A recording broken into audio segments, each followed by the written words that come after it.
100세 시대라는 말도 이제는 전혀 놀랍지가 않을 정도로 인간의 평균 수명은 크게 늘어났습니다. 2024년도 기준으로 대한민국 남성의 평균 수명은 80.8세이고 여성의 경우는 86.6세, 남녀 통틀어 평균 수명이 83.7세 정도가 됩니다. 이렇게 수명이 늘다 보니까 노후, 노년에 대한 관심도 당연히 클 수밖에 없죠. 제가 한 서점 홈페이지에서 노년이라는 키워드로 검색을 해보니까 무려 1325종류의 책이 나왔습니다. 엄청 많죠?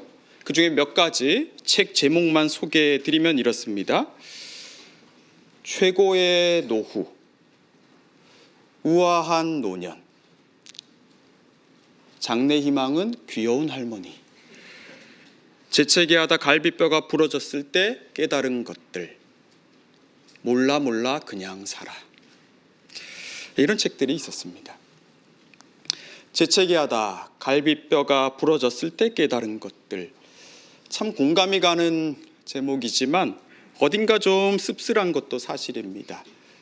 조금 더 일찍 깨달았으면 좋았을 텐데, 그러면 조금 더 삶을 의미 있게 살았을 텐데, 왜 그렇게 우린 항상 뒤늦게 때가 한참 지나서야 깨닫는지 모르겠습니다. 책 제목을 쭉 보면서 드는 생각이 있었습니다. 사람은 죽을 때까지 의미를 찾는 존재구나. 내가 왜 사는지, 내가 왜 살고 있는지, 또 나를 향해 다가오고 있는 그 죽음이 무엇인지를 생각하는 게 사람이라는 걸 새삼 다시 한번 볼 수가 있었습니다.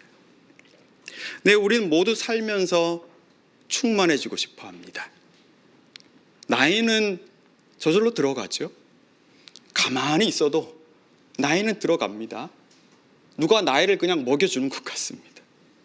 그러나 충만은 다르죠. 깨달음은 다릅니다. 그래서 나이듦과 성장은 비슷하면서도 다릅니다. 나이듦이 곧 성숙은 아닐 겁니다. 여러분, 우리는 모두 다 성장과 성숙 그리고 충만을 다 갈망하고 있지 않습니까? 오늘 본문에서 우리에게 강하게 다가오는 이미지가 있다면 그건 바로 성장입니다. 자라감입니다. 어린아이라는 말이 나오는가 하면 온전한 사람이라는 말도 나오죠. 온전한 사람을 이루어 그리스도의 장성한 분량이 충만한 데까지 자라가라고 합니다. 범사에 그에게까지 자랄지라고 하죠. 그 몸이 자라게 한다고 합니다. 자, 여러분 어떻습니까? 여기 우리는 잘 자라가고 있는 것 같습니까? 나이가 들어가는 걸 말하는 게 아닙니다. 나는 지금 성장 중에 있고, 나는 자라고 있고, 나는 지금 충만해져 가고 있는가? 나는 지금 얼마나 자랐는가? 오늘 본문은 그러한 질문을 저와 여러분에게 걸어옵니다. 그런데 그 성장과 성숙의 근원이 뭐라고 합니까? 자, 우리 7절 말씀 같이 한번 읽어볼까요? 7절입니다. 우리 각 사람에게 그리스도의 선물의 분량대로 은혜를 주셨나니. 자, 은혜를 받았으니까 충만해지고 자라간다는 겁니다.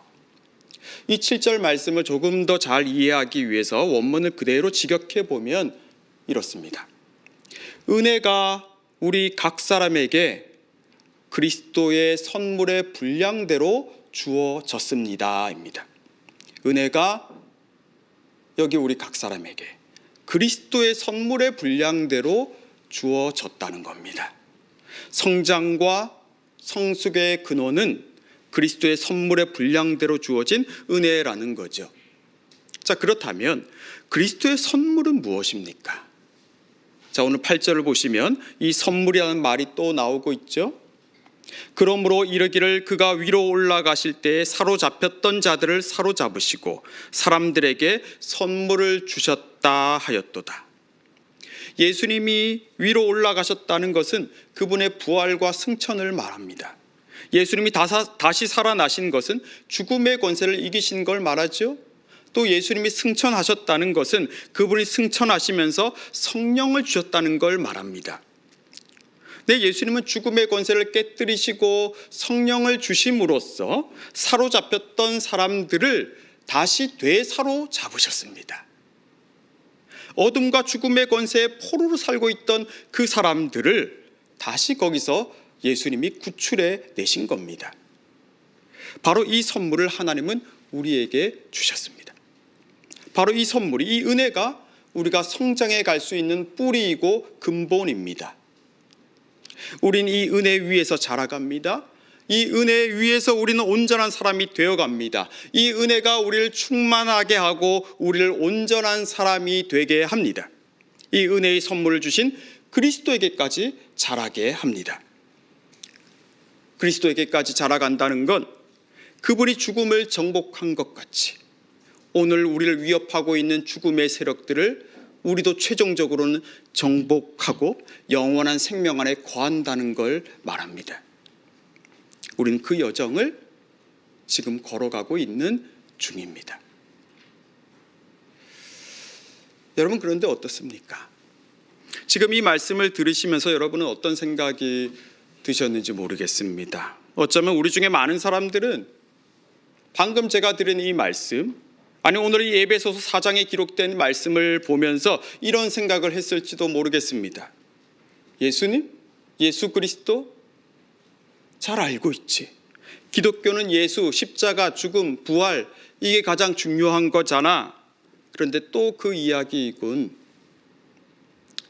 아니면 어떤 분이 이렇게 생각했을 수도 있습니다. 또 예수에 대한 이야기이군. 벌써 졸음이 오기 시작하는데. 저는 여러분들이 그런 생각을 하시는 걸 이해 못하는 건 아닙니다. 물론 눈을 감고 하품을 하고 있는 걸 보는 건 매우 제겐 속상한 일이긴 하지만 말입니다. 왜냐하면 목사인 저 역시 그런 생각을 할 때가 있기 때문입니다. 예수 그리스도? 아우 지겨워. 또 예수 그리스도야? 성도들도 뻔하다 생각할 텐데, 다 지겨워할 텐데 다른 거 해야 하지 않나? 여러분, 그런데 보십시오. 내리셨던 그가 곧 모든 하늘 위에 오르신 자니 이는 만물을 충만하게 하려 하심이라 라고 합니다. 우리가 그토록 원하고 그토록 갈구하는 충만과 온전함을 주시려고 예수님이 땅 아래 낮은 곳까지 내리셨다가 하늘 위에 오르셨다고 합니다. 근데 우리는 다 알고 있죠. 우리는 예수가 근본 하나님의 본체이시지만 하나님과 동등됨을 취하시지 않고 저 아래까지 내려오셨고 사람들과 같이 되셨다는 걸 잘 알고 있습니다. 그리고 우리는 자기를 낮추셔서 예수님이 끝내 십자가에서 죽으셨다는 것도 이미 다 알고 있습니다. 그런데 이상하죠? 그렇게 알고 있는 우리에게 충만함이 없습니다. 온전함이 사실은 없습니다. 사로잡혔던 자들을 사로잡으셨다고 하는데 나는 여전히 사로잡혀 있어요. 이제부터는 어린아이가 되지 아니하며 사람의 속임수와 간사한 유혹에 빠져 요동하지 않게 한다고 하는데 나는 그렇지가 않습니다. 하루 전에도, 아니 불과 몇 시간 전만 해도 나는 간사한 유혹에 빠져서 요동하지 않았습니까? 여러분 어떻습니까? 예수 그리스도, 또 예수 그리스도입니까? 우린 예수 그리스도가 정말 어떤 분인지를 알고 있습니까? 너무 뻔한 겁니까? 아니요, 그렇지 않습니다. 우린 예수 그리스도를 또 들어야 하고 또 알아야 하고 또 말해야 합니다. 그리고 우린 예수 그리스도를 알고 믿고 있는 나에게 왜 충만함이 없는지, 왜 여전히 끌려다니고 있는지를 정확하게 정직하게 보아야만 합니다. 왜 나에게 예수 그리스도는 뻔한 주제가 되어버렸습니까? 아무것도 놀라게 만들지 못하는 그런 뻔한 주제가 되고 말았습니까? 그건 예수 그리스도가 나에게 은혜로 다가오지 않았기 때문이고, 예수 그리스도가 은혜로 내게 다가오지 않았다는 말은 내가 실은 예수를 나의 그리스도로, 나의 구원자로 믿고 있지 못하다는 말과도 같습니다. 그가 위로 올라가실 때 사로잡혔던 자들을 사로잡으신 걸 여러분은 정말로 믿으십니까? 사람들에게 선물을 주셨다는 걸 들어서 알고는 있지만 여러분 정말로 그걸 믿고 계십니까? 저는 지금 여러분들에게 그걸 알고 있냐고 묻고 있지 않습니다. 저는 지금 예수님에게서 내가 선물로 받았다는 걸 믿고 있느냐고 여러분들에게 묻고 있는 겁니다. 우리는 어느 정도 내가 사로잡혀 있다는 걸 경험적으로 다 알고 있죠. 어디에 사로잡혀 있습니까? 사람들의 평판에 사로잡혀 있습니다. 얼마나 많은 사람들이 내가 올린 그 게시물을 보았는지, 얼마나 많은 사람들이 거기에 좋아요를 눌렀는지에 대해 우리는 관심을 가지고 있죠. 아니, 관심을 갖고 있는 걸 넘어서 거기서 기쁨과 슬픔을 느끼고 거기에 우리는 내 존재의 의미를 걸 때도 있습니다. 우리 회사의 연 매출이 저 회사보다 크면, 더 많으면 가슴이 웅장해짐을 느끼다가도 우리 회사보다 사이즈가 큰 회사 앞에서 부끄러워지고 비참함을 느끼죠. 근데 우린 다 사로잡혀 있습니다. 거기서 우린 헤어나오지를 못합니다. 다른 수가 없죠. 좀 더 많은 매출을 내야 합니다. 좀 더 큰 자동차를 타고 다녀야 하고, 좀 더 좋다 하는 대학을, 좀 더 좋다 하는 회사에 들어가야 합니다. 잘 나가는 사람들이 모여 있다는 곳에 나도 소속이 되어야 합니다. 이게 오늘 사람들의 사고방식이고 생활방식 아닙니까? 자, 어떻습니까? 오직 그들만의 이야기입니까? 우리와는 별개의 이야기입니까? 아니요. 우리도 똑같지 않습니까?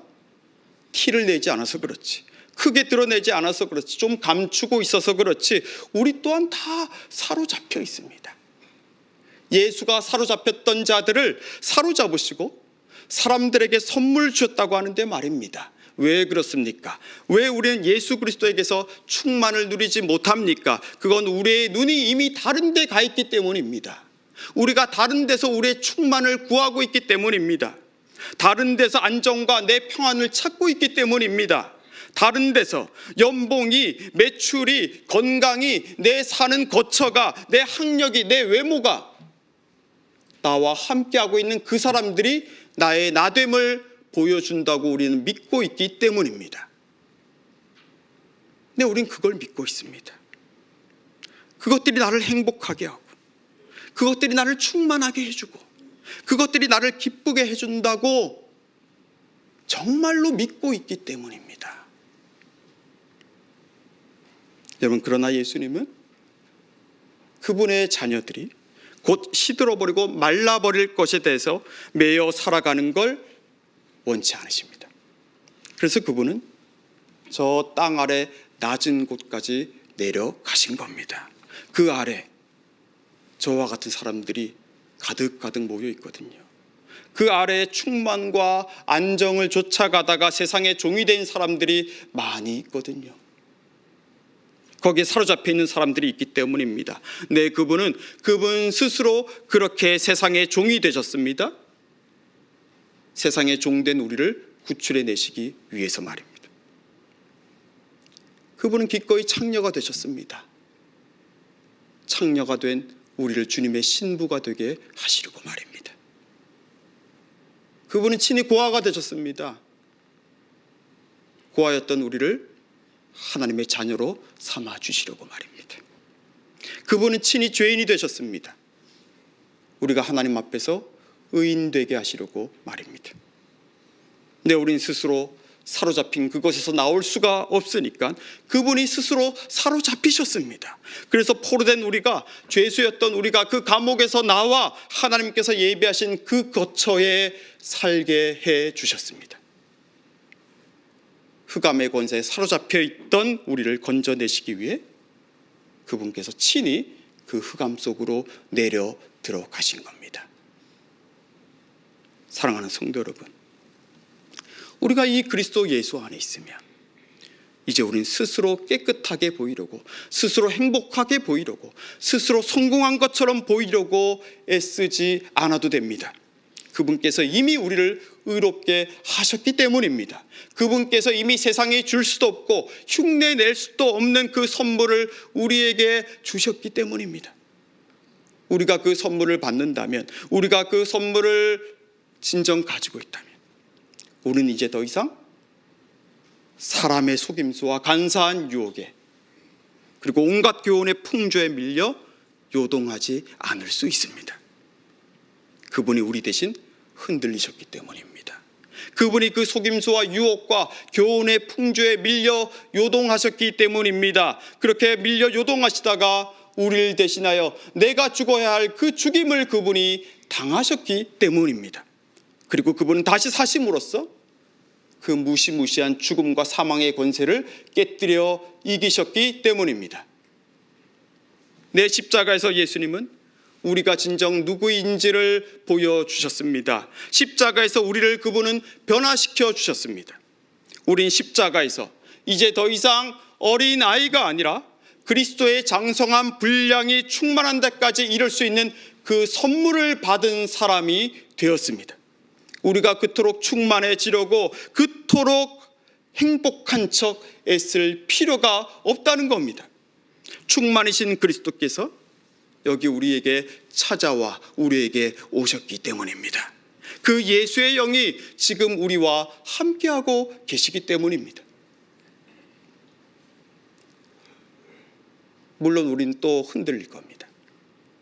흑암의 권세가 우리 눈앞에 다가왔을 때 우린 또 두려워할지도 모릅니다.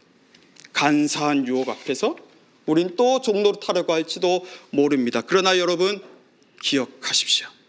우리를 위해 친히 화목제물 되신 그 예수님은 죽음과 사망 권세를 이기신 분이라는 걸 말입니다. 흑암의 그 무시무시한 권세 앞에 굴복한 것 같았으나 그분은 부활하심으로써 그 권세들을 무력화시키셨고, 우리가 그분의 영 안에 있으면 우리를 위협하고 있는, 우리를 속이려는 그 세력들은 우리가 아니라 우리 안에 살아계신 예수 그리스도를 보고 그 무시무시한 권세들도 두려워 떨며 도망칠 것이기 때문입니다. 분명 우리의 씨름은 혈과 육이 아니라 세상 주관자들과 하늘에 있는 악의 영들이기에 우리 스스로는 감당할 수가 없습니다. 그러나 우리의 싸우는 무기가 무엇입니까?